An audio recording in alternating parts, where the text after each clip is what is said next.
नमस्कार, मेरे YouTube channel a beautiful mind में आपका स्वागत है।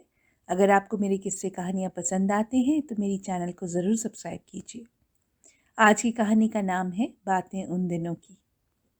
आपके बचपन की मिठास और खटास दोनों की परछाई ज़िंदगी भर आपके साथ रहती है। ज़िंदगी की तरफ आपका नज़रिया, आपका रवैया, आपकी आदतें, इनसिक्योरिटी, संस्कार और आत्मविश्वास, सबकी नींव आपका बचपन ही तो है। मेरा बचपन बहुत ही खुश माहौल था और दिल्ली के बंगाली मार्केट के आसपास गुजरा। ये उन दिनों की बात है जब फुर्सत और सुकून दोनों एक साथ मेरी ज़िंदगी में शामिल थे। ये किस्सा 1975 से लेकर 1983 तक का है। दिल्ली के बीचों बीच हम बंगाली मार्केट के पीछे मॉडर्न स्कूल के बगल में टोडोमल स्क्वायर नाम की सरकारी कॉलोनी में रहते थे। घर का नंबर था 8LF, फ़ोन का नंबर था 384039, स्कूल का नाम था convent of Jesus and Mary और स्कूल बस का नंबर था H10, जो बंगाली मार्केट के गुलजारी लाल पान वाले की दुकान के सामने आती थी। उन दिनों गेलॉर्ड कंपनी की ऑरेंज बार 75 पैसे की आती थी और ढाबे से 1 रुपये में 10 तंदूरी रोटी के साथ दाल फ्री में मिलती थी। हमारा घर ग्राउंड फ्लोर पे था। 2 बेडरूम का वो घर ज़्यादा बड़ा तो नहीं था, पर कंफर्टेबल था। आगे एक छोटा सा बगीचा था जिसमें 2 छोटी फूलों की क्यारियां थीं और कुछ गमले। पीछे लॉन था जिसमें शरीफा, अनार और आम के पेड़ थे। ये वो ज़माना था जब टीवी के नाम पर दूरदर्शन शाम को 6 से लेकर 9 बजे तक आता था। वेडनेसडे को टीवी पर चित्रहार आता और संडे को हिंदी फिल्म। कृषि दर्शन के भी दर्शन अक्सर टीवी पर होते थे। टीवी सेट भी कुछ ही घरों में था। अगर आपके घर में टीवी नहीं था तो क्या, आप पड़ोसी के यहाँ बेझिझक ड्राइंग रूम में बैठकर संडे की फिल्म देख सकते थे। आजकल की फॉर्मेलिटी तब नहीं थी। मुझे 1982 का एशियन गेम्स की इनॉग्रेशन सेरेमनी बखूबी याद है। सुंदर सजे स्टेडियम में गूंजती अमिताभ बच्चन की आवाज़। ओपनिंग सेरेमनी की लाइव टेलीकास्ट हमने अपने पिताजी के दोस्त केहर सिंह अंकल के घर देखी थी, टीवी पे देखी थी। अंकल ने खास उस मौके के लिए एक कलर टेलीविज़न खरीदा था। घर में लोग बाग भरे हुए थे और चाय खाने का पूरा इंतज़ाम था। दिल्ली में आयोजित इन गेम्स में इंडिया ने पहली बार 13 गोल्ड मेडल जीते थे। मैंने पीटी उषा की 400 मीटर्स हर्डल की रेस लाइव देखी थी। उस रेस में उन्होंने सिल्वर मेडल जीता था। बहादुर सिंह, चांद राम, चार्ल्स बरोमियो के गोल्ड मेडल मुझे याद हैं। हॉकी फाइनल में पाकिस्तान से इंडिया की 7-1 की हार भी मैं कभी नहीं भूल सकती। उन दिनों बच्चों की ज़िंदगी में इलेक्ट्रॉनिक मीडिया नहीं था। शाम को सारे बच्चे झुंड बनाकर खेलते। घूमने फिरने पर भी कोई रोक टोक नहीं थी।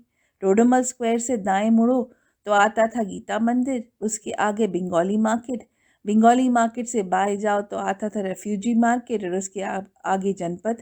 हमने इन सारी जगहों की खूब खाक छानी है। बंगाली मार्केट की चाट और मिठाई मशहूर थी और अब भी हैं।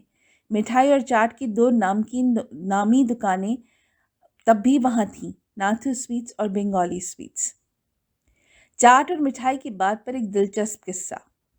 टोडरमल स्क्वायर के बीचों बीच मैदान था जिसमें बच्चे अक्सर क्रिकेट खेला करते थे। एक शाम जब क्रिकेट का खेल हो रहा था तो मैदान के बगल वाली मेन रोड पर 3-4 लंबे चौड़े लोग रुककर उस गेम को देखने लगे। उनके हाथ में कई मिठाई के डब्बे थे, सो शायद वो बंगाली मार्केट से आए थे। उन लोगों में से एक चेहरा बहुत जाना पहचाना सा लगा। मेरे भाई ने हिम्मत कर उन जनाब से पूछ ही लिया, क्या आप सरफराज नवाज हैं? सरफराज नवाज उस जमाने की पाकिस्तान क्रिकेट टीम के कद्दावर फास्ट बॉलर हुआ करते थे। कंधे तक लंबे घुंघराले बाल वाला वो पठान दिखने वाला शख्स मुस्कराया और हामी भर दी। इन दिनों पाकिस्तान की क्रिकेट टीम इंडिया आई हुई थी और उसने मैदान पर कहर मचा रखा था। खेल के मैदान पर दुश्मनी थी, पर जनाब सरफराज नवाज हम बच्चों से दोस्त की तरह मिले।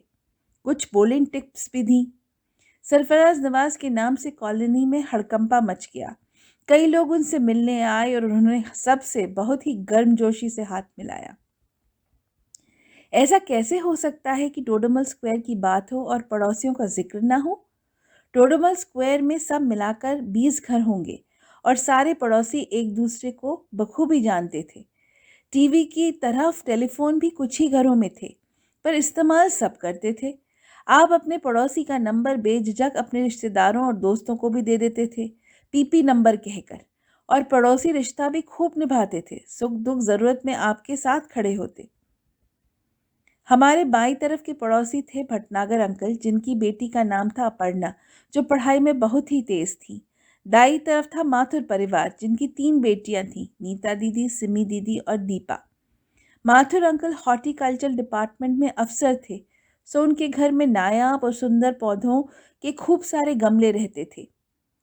माथुर अंकल अक्सर अपने नीले रंग के स्कूटर पर दिखते और बहुत ही मिलनसार और खुश मिजाज थे। उनके घर से बेहतरीन नॉनवेज खाने की खुशबू अक्सर आती। 4 घर छोड़ अम्मा की पक्की सहेली नैना आंटी, ओमी अंकल और उनकी बेटियां रुचि और रोली। आगे ब्लाइंड स्कूल के प्रिंसिपल तंबोली अंकल, जो खुद पारसी थे और उनकी वाइफ बंगाली। उनकी बेटी यास्मीन मेरे साथ स्कूल में पढ़ती थी और हम में खूब दोस्ती थी। यास्मीन के बगल में रहता था जैन परिवार और उनकी बेटी सिप्पी हमारी मंडली में शामिल थी। इन 2 घरों में मेरा खूब आना जाना था और अब मैं जब सोचती हूँ तो वो एक्सपीरियंसेस नायाब थे। जैसे मैंने आपको बताया, तंबोली अंकल ब्लाइंड स्कूल के प्रिंसिपल थे। वो देख तो नहीं सकते थे, पर थे एकदम इंडिपेंडेंट। वो और तंबोली आंटी, जो पेशे से डॉक्टर थीं, दोनों बहुत ही पढ़े लिखे, नफीस और मृदुभाषी थे।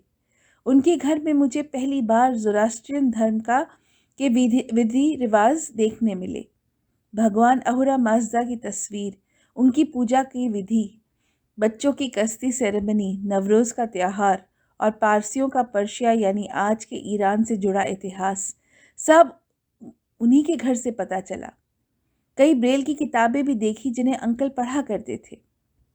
सिप्पी का परिवार जैन धर्म का था। उनके घर सफ़ेद कपड़े धारण किए कई संत मुनि आया करते, कई धार्मिक सभाएं भी होती थी।